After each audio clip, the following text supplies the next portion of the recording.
오늘 우리에게 주신 하나님의 말씀은 레위기 24장입니다.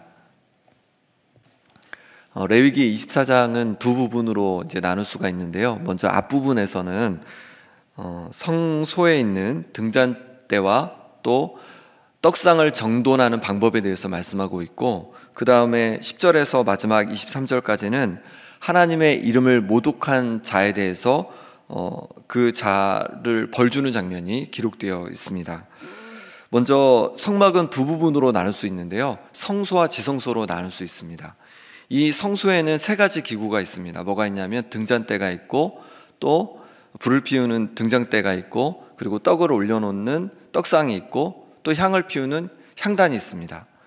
그리고 지성소에는 뭐가 있냐면 바로 법궤가 있고, 법궤를 덮고 있는 속죄소가 있습니다. 그렇게 이제 기구들이 있는데요, 오늘 본문에서는 성소에 있는 세 가지 중에 두 가지, 바로 등잔대와 그리고 떡상을 어떻게 관리해야 되는지 그 관리하는 방법을 말씀해 주고 있습니다. 2절 3절을 제가 읽어보겠습니다. 이스라엘 자손에게 명령하여 불을 켜기 위하여 감람을 찧어낸 순결한 기름을 네게로 가져오게 하여 계속해서 등잔불을 켜둘지며, 아론은 회막안 증거계 휘장 밖에서 저녁부터 아침까지 여호와 앞에 항상 등잔불을 정리할지니 이는 너희 대대로 지킬 영원한 규례라. 아멘. 먼저 그 감람나무에서 나는 열매, 감람나무 열매를 찧어낸 그 순결한 기름을 가지고 등잔불을 계속해서 켜놓으라고 합니다. 계속해서 켜놓으란 말은 24시간 켜놓으라는 말은 아닙니다. 저녁에 이제 불을 켜서 그 다음날 아침까지 어두운 동안에 이 성소 안에 불을 켜놓으라는 것이죠. 이거를 매일 365일 그렇게 하라는 말씀입니다. 4절에 보니까 순결한 등잔대 위에 등잔에 항상 이렇게 불을 피워놓으라고 하시는데, 순결한이라는 것은 어떤 거냐면 순금으로 된 걸 말하는 거죠. 순금으로 만들어진 그 등잔에 항상 이렇게 감람 열매를 찐 기름으로 등불을 켜 놓으라는 것입니다. 그렇게 등잔대에 불을 켜놓고 맞은편에는 이제 떡상을 놓는데요, 5절 6절 말씀을 같이 한번 읽어보겠습니다. 너는 고운 가루를 가져다가 떡 12개를 굽되 각 덩이를 10분의 2 에바로 하여 여호와 앞 순결한 상 위에 두 줄로 한 줄에 6씩 진설하고. 떡상은 그 고운 가루로 구운 떡 12개를 올려놓습니다. 6개씩 두 줄로 해서 이렇게 올려놓게 되는 것이죠. 8절 9절에 보니까 여기 보니까 이렇게 말씀하세요. 안식일마다 이 떡을 여호와 앞에 항상 진설할지니 이는 이스라엘 자손을 위한 것이요 영원한 언약이니라. 이 떡은 아론과 그의 자손에게 돌리고 그들은 그것을 거룩한 곳에서 먹을지니 이는 여호와의 화제 중 그에게 돌리는 것으로서 지극히 거룩함이니라. 이는 영원한 규례니라. 이 떡은 언제마다 올려놓냐면 안식일마다 올려놓는 겁니다. 안식일마다 구워서 올려놓고, 그 다음에 이전에 올려놓았던 그 떡은 다시 거두어서 어떻게 하냐면 제사장들이 나누어 먹게 되어 있는 것이죠. 그렇게 해서 일주일에 한 번씩 이 떡을 바꾸어 주면서 관리를 했습니다. 이 등잔대와 떡상은 그럼 뭘 말할까요? 여러 가지를 상징한다고 말을 할 수 있습니다. 그런데 가장 중요한 것은 뭐냐면 바로 예수 그리스도를 상징한다는 것입니다. 먼저 예수님은 요한복음 8장 12절에 나는 세상의 빛이니라고 말씀하고 있습니다. 등잔불이 어둠을 비추는 것처럼 예수님은 죄로 어두워진 이 온 세상을 비추기 위해 오신 분인 줄 믿습니다. 삶에 어떤 어둠이 있으십니까? 우리가 가지고 있는 어둠이 무엇입니까? 두려움, 또 걱정, 또 죄책감, 이런 것이 우리가 가지고 있는 어둠이잖아요. 주님의 빛이 비춰질 때 우리 속에 있는 이 모든 어둠들이 떠나가게 될 줄 믿습니다. 우리 가정에는 어떤 어둠이 있습니까? 어떤 우리 힘들게 하고 아프게 하는 어둠들이 있습니까? 주님의 빛이 비춰줄 때 그 어둠들이 떠나가게 될 줄 믿습니다. 우리뿐만 아니라 우리의 가족뿐만 아니라 우리 이웃 가운데도 주님이 전해질 때 그들의 모든 어둠이 떠나가게 될 것입니다. 그리고 이 광야 땅에, 또 이 나라 가운데, 세계 가운데 빛 대신 주님이 전해질 때마다 이 모든 구석구석에 있는 어둠이 떠나가고 주님의 빛으로 말미암아 온 세상이 새롭게 될 줄 믿습니다. 빛 대신 주님을 품을 뿐만 아니라 빛 대신 주님을 전할 수 있는 우리 성도님들 되시기를 간절히 소망합니다.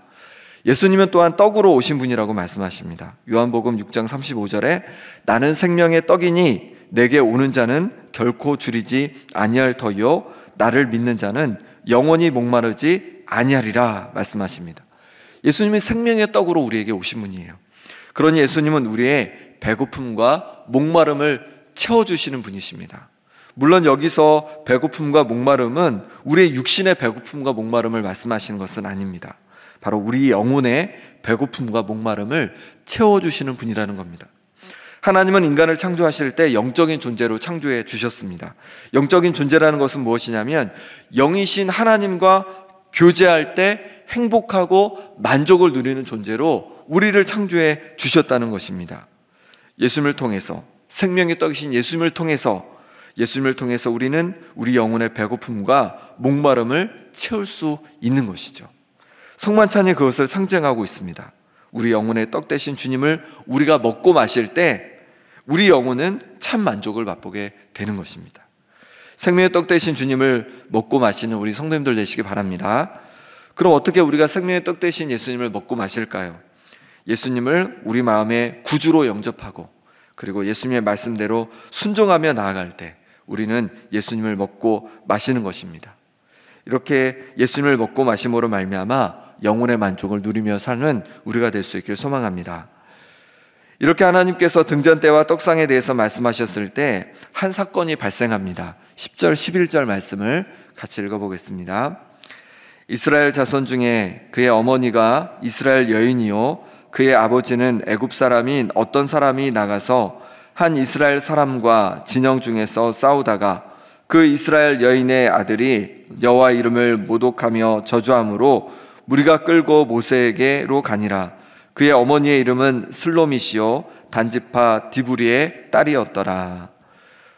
어머니는 이스라엘 사람이고 아버지는 애굽 사람인 한 사람이 진영 중에서 이제 또 다른 사람과 이제 다툼을 하게 됩니다. 서로 싸우다가 어떻게 되냐면 서로 막 이제 싸움을 하다 보니까 말이 거칠어지기 시작하는 거죠. 그러면서 여호와 하나님의 이름을 모독하고 저주하는 일이 발생했습니다. 이것은 분명히 10계명 중에 하나인 제3계명을 어기는 사건이었습니다. 3계명이 뭐죠? 너는 내 하나님 여호와 이름을 망령되게 부르지 말라라는 말씀인데 이 말씀을 어긴 거예요. 이스라엘 백성들은 하나님의 이름을 부르는 것조차도 굉장히 조심했습니다. 그래서 성경에서 여호와라는 이름이 나오면 다른 이름으로 불러서 그것을 부르면서 넘어가기도 했습니다. 그런데 이 사람은 어떻게 한 거냐면 단지 하나님의 이름을 불렀기 때문에 하나님의 이름을 모독한 것이 아니라 싸우면서 하나님의 이름으로 저주한 것입니다. 하나님의 이름을 저주하는데 함부로 사용한 것이죠. 결국 하나님의 이름을 모독한 이 사람은 온 회중에게 돌로 이렇게 맞아서 죽게 되고 맙니다. 하나님께서 그렇게 하신 거죠. 신약으로 오면 예수님이 십자가에 달리시고 스데반이 돌에 맞아 죽는 사건이 발생하는데 이때도 유대인들이 죄로 정한 것이 무엇이냐면 바로 신성모독이었습니다. 신성모독죄로 예수님을 고발하고 스데반을 고발한 것이었습니다. 하지만 예수님과 스데반은 하나님의 이름을 모독하지 않았습니다. 하나님께서 주신 말씀을 선포하고 하나님께서 주신 말씀대로 순종했던 것뿐이죠.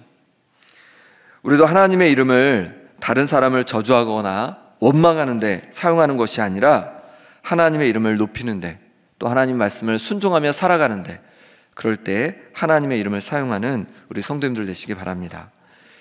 17절부터는 이제 동해보복법이 기록되어 있습니다. 동해보복법이 안에 기록되어 있는데요. 그 핵심이라고 할 수 있는 20절, 22절 말씀을 같이 읽어보겠습니다.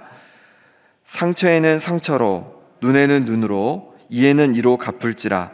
남에게 상해를 입힌 그대로 그에게 그렇게 할 것이며 짐승을 죽인 자는 그것을 물어줄 것이요 사람을 죽인 자는 죽일지니 거루민에게든지 본토인에게든지 그 법을 동일하게 할 것은 나는 너희의 하나님 여호와임이니라. 아멘. 여기 보니까 상처에는 상처로, 눈에는 눈으로, 이는 이로, 상해를 입히면 똑같이 상해를 입혀서 짐승을 죽인 자는 물어주고 사람을 죽인 자는 똑같이 죽여야 된다, 이렇게 말씀하고 있습니다. 이 동해 보복법은 그 당시 고대 근동의 기본법이었습니다. 이 동해 보복법이 어떻게 느껴지십니까? 끔찍하게 느껴지십니까? 그런데 사실 생각해 보면요, 우리는 어떤 마음을 가지고 있냐면 1의 피해를 받으면 2의 피해를 주고 싶은 것이 우리의 마음입니다. 한 대를 맞으면 그냥 한 대 똑같이 때려주면 마음이 시원하지 않습니다. 2대는 때려줘야지 우리 마음이 시원한 것이죠. 그게 우리의 가지고 있는 마음입니다. 안 좋은 말을 들으면요, 그보다 훨씬 센 말을 해줘야지 마음이 시원합니다.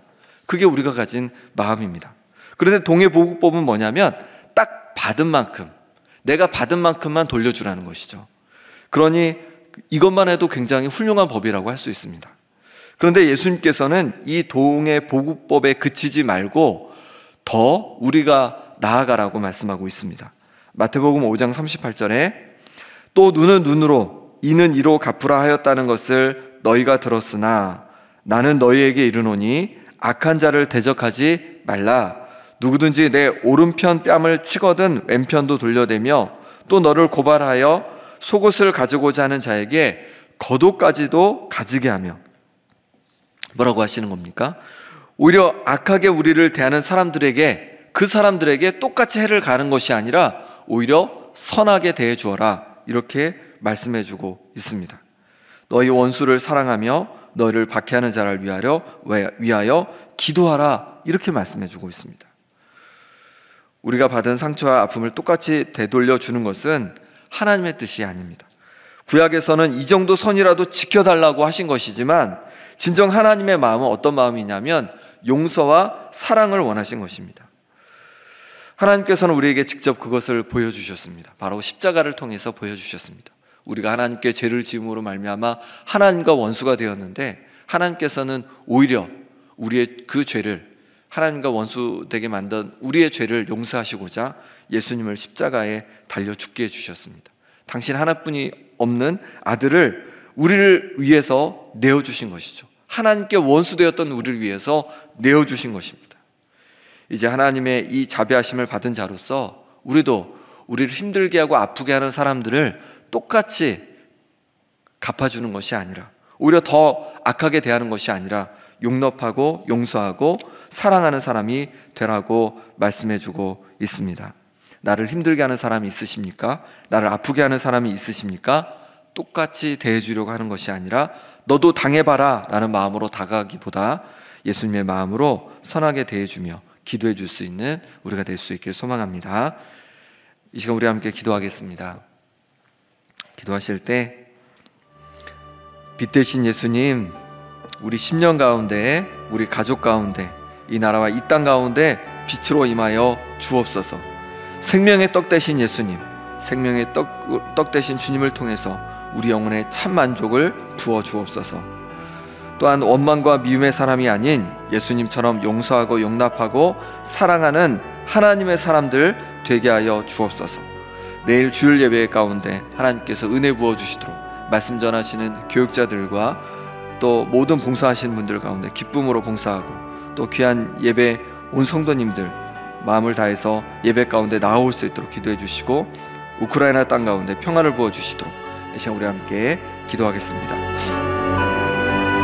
빛 대신 예수님, 생명의 떡 대신 예수님, 우리 가운데 오셔서 우리 가운데 빛을 비춰주시길 원합니다. 우리 영혼에 참만족을 부어주시길 원합니다. 우리 가운데 모든 어둠들이 떠나가게 하여 주시옵소서. 아버지 하나님, 모든 괴로움들이 떠나가게 하여 주시옵소서. 생명의 빛으로 우리 가운데 임하여 주시옵소서.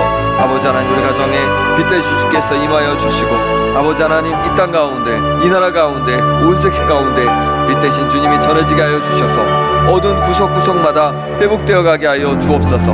아버지는 죄로 가득한 세상이, 불공정한 이 세상이 이제 다시 정의로 사랑으로 하나님 아버지 회복되게 도와주시고 의로운 세상으로, 정결한 세상으로 변화되어 가게 하여 주시옵소서. 아버지 하나님, 생명의 떡으로 우리에게 오셨습니다. 우리 가운데 참만족을 허락하여 주시옵소서. 우리를 새롭게 하여 주시옵소서. 우리 가운데 아버지 하나님의 주심을 통하여서 만족을 드리며 영광 돌릴 수 있도록 역사하여 주시옵소서. 원망과 미움의 마음이 아닌 아버지 예수님처럼 용서하고 용납하는 마음을 가진 하나님의 사람들 되어지길 원합니다. 우리 마음 가운데 찾아와 주시옵소서. 하나님 아버지, 이제 원망이 아니라 미움이 아니라 아버지 하나님 정말로 갚겠다는 마음이 아니라 하나님의 마음으로 아버지 하나님 대해갈 수 있도록 하나님 역사하시고 도와 주시옵소서. 아버지 하나님, 늘 귀한 주일입니다. 예배 가운데 은혜 주시기를 원합니다. 은혜 부어주시기를 원합니다. 아버지 하나님, 담임 목사님과 교육자들 가운데 말씀으로 준비할 때 능력으로 함께해 주시고 봉사 섬기기를 기쁨으로 봉사하게 도와주시고 또 귀한 예배 자리를 온 성도님들 이제 마음을 합쳐서 나오게 도와주셔서 함께 주님을 예배하고 영광 돌리며 주님 품에 거하게 하여 주시옵소서. 하나님 도와주시길 원합니다. 하나님 인도하여 주시옵소서. 아버지 하나님, 또한 우크라이나 땅 가운데 하나님 평화를 부어주시길 원합니다. 하나님의 선한 역사로 말미암아 저 땅에 평화를 부어주옵소서. 회복시켜 주옵소서. 하나님 역사를 보게 하여 주옵소서. 주님 인도하여 주시옵소서. 주님 붙잡아 주시옵소서. 이 땅에 빛으로 오신 예수님, 우리 가운데 있는 모든 어둠을 아버지 하나님 비춰주시기를 원합니다. 우리 속에 있는 모든 어둠을 비춰주시사 미움과 두려움과 걱정과 죄책감으로부터 벗어나게 도와주시고 주님께서 주시는 참된 평안을 맛보게 하여 주옵소서. 우리 가정에 주님의 빛으로 비춰 주옵소서. 이 땅 가운데 주님의 빛으로 비춰 주옵소서. 온 세계 가운데 주님의 빛으로 비춰 주시옵소서. 그래야 죄로 물든 모든 세상 가운데 정말로 정결케 되는 역사가 일어나게 도와주시고 참된 하나님의 사랑과 정의가 임하게 하여 주시옵소서. 하나님 아버지, 우리가 원망과 미움의 사람이 아닌 예수님처럼 용서하고 용납하고 사랑하는 하나님의 사람들 되게 하여 주시옵소서. 내일 귀한 주일입니다. 예배를 통해서 하나님 영광 받아 주시고 예배를 통해서 온 성도님들 심령이 회복되는 역사가 일어나길 원합니다. 말씀 준비하시는 담임 목사님과 교육자들 가운데 성령으로 충만케 해주시고 또한 봉사하시는 분들 가운데 기쁨으로 봉사케 도와주시고 또한 예배자를 사모함으로 모든 성도들이 주님 앞에 나와 함께 영광 돌릴 수 있도록 인도하여 주시옵소서. 우크라이나 땅 가운데 하나님 아버지, 이제 빨리 하루빨리 전쟁이 그치고 하나님 주시는 평화가 임하게 하여 주시옵소서. 오늘 하루도 주님께 의탁하옵고 예수 그리스도 이름으로 기도드립니다. 아멘.